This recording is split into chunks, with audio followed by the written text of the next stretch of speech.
So here we can take a look at the, one of the graphs that are available in cluster control.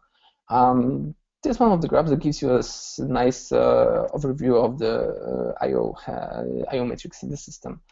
At first, when you see there are just green and brown lines, so these are InnoDB OSLog fsinks and InnoDB data fsinks. So number of writes that flashes that InnoDB does on the logs, redo logs, and the data. It's important to know because to differentiate because log fsinks would be, the log writes are sequential ones.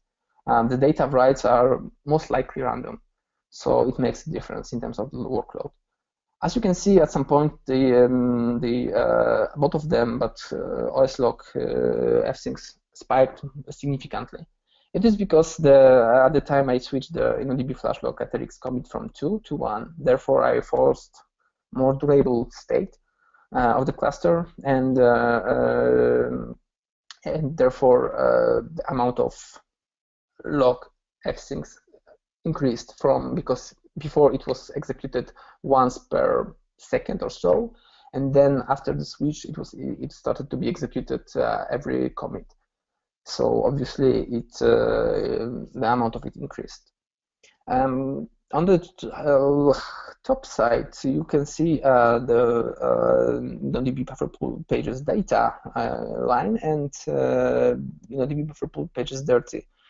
This is the logarithmic scale, so it's not that really clear how it looks like, but even here it seems like the buffer pool pages, the dirty pages, are pretty stable. And here we have the same graph in a linear scale. As you can see, the dirty pages is indeed pretty stable.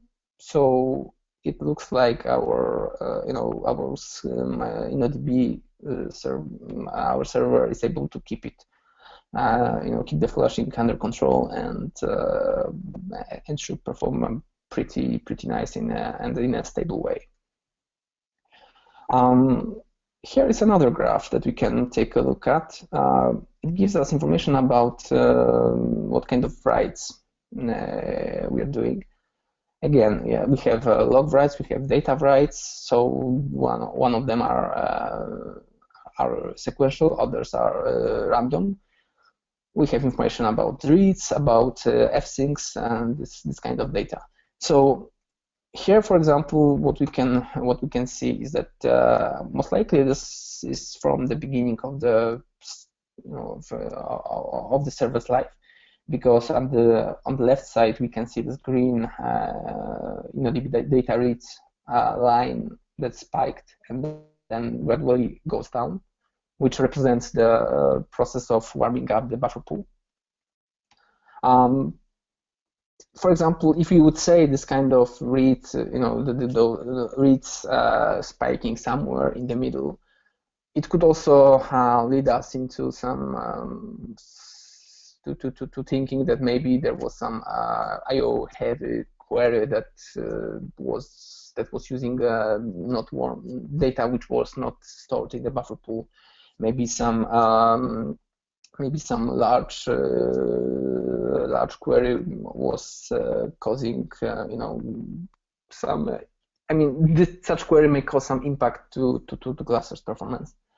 Also, we will see if, for example, there is some kind of long I/O bound transaction that is doing some bunch of writes, then we will see spikes here. So this kind of data also may be useful to determine the time of when problem happened and what kind of problem actually it was.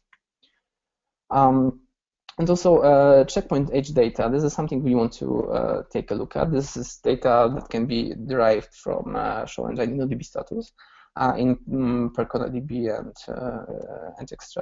MariaDB, in Percona server and MariaDB. So in general, we want to have some of the data in the redo log to benefit from the optimizations that it gives you.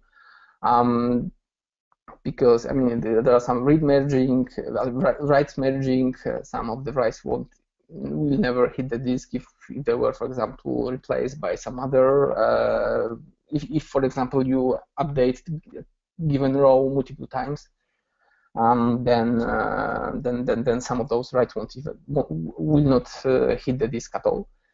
But on the other hand, we don't want it to be too full, like on the bottom screen, because I'm talking about, I mean, the checkpoint age. We have to be looking at checkpoint age and max checkpoint age, basically. So we want it to be too close, because then, as I mentioned before, InnoDB will basically prioritize the process of flushing the data and freeing the read logs it will focus on it, and will not deliver the same stable performance to the InnoDB operations, like running the queries. So this is also something we want to monitor and to take a look at. So thank you for listening. If you're interested in seeing how cluster control can help you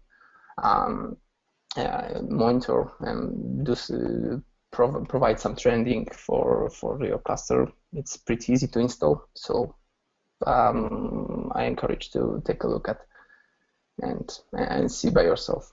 So thank you, and back to you, JJ. Yeah, great. Thanks, Christoph, and thanks everyone for listening. We still have a few minutes to take some questions, but before we do that, I wanted to ask all of you one last question, and thank you for participating in the session today. And this is just to see what sort of role you have in your organization, and just kind of to figure out what it is that you do, whether you're a system admin or a database administrator or developer or other, actually. So thank you for providing some input here. And in the meantime, if you have any questions on today's content, feel free to ask them now in the question section of your control panel, and we can take a few minutes to answer them before we close the webinar. So thank you. I'm just going to close the poll and share the results. So it seems that most of you are system administrators, which is kind of what we're seeing as well. We talk to a lot of you, every week, system administrators. A lot of you have database responsibilities and need to look after these sort of systems. And then we have DBAs and developers. That's good to see. So thank you for participating in this poll. Let's go over to some of the questions that we have. And like I said, feel free to ask them still now. Yeah, so there's a question here from, and I hope I pronounced the name correctly, Sorab. Maybe for you, Christoph, can you get alerts for spikes if you are not monitoring it live in real time? So JJ, could you repeat the beginning? Yes. Can you get alerts for spikes if you are not monitoring it live in real time?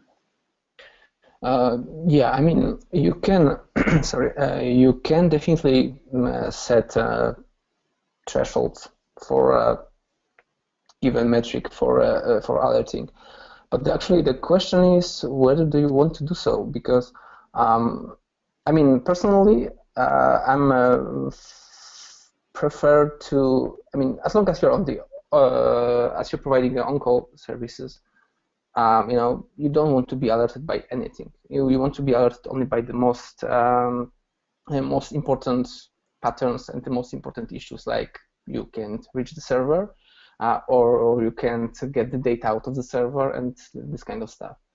So I mean, you can do this, but first you really want to think whether it is that important metric for you to be, for example, alerted to be paged by it at 3 a.m. So yeah, this is, I think that would be my answer. Great, thanks, Christoph. And another question here is whether it is possible to log only deadlock issues without enabling MySQL general log. So yes, I would have to check. I think the Percona created a tool which is part of the Percona toolkit. I believe it's called PT Deadlock Logger. I may be wrong. I would have to check it. But definitely, there's a tool in a PT in the Percona toolkit that gives you the ability to. I mean, it runs in the background. It runs the show engine in a DB status periodically, because the deadlock information is stored in the show engine in the DB status, but the thing is that it's only the last one that happened. So they created a daemon that runs in the background and runs the show engine in DB status periodically, and if some new deadlock shows up there, it's logged, and then you can check the logs of this tool and figure out what happened. Great. And maybe one question here, Christoph, on how to calculate checkpoint age in Oracle's MySQL? Well, unfortunately, it's I don't know why it's not so clear as in Percona server or MariaDB. But in general, you also have to run a show engine in a DB status, and you want to look for a log sequence number and last checkpoint at. Basically, you want to subtract your log sequence number from the last checkpoint at, and then you will get basically this is what Percona server calls as a checkpoint age. Okay. Okay, thanks, Christoph. And maybe just there's another question here by Sorab. A lot of DBAs are afraid to enable performance schema. How would you justify the fact that it causes negligible overhead on the MySQL server? I mean, well, I mean, I'm not one of those DBAs. I'm a person who likes to have as many, as big insight into the operations as possible.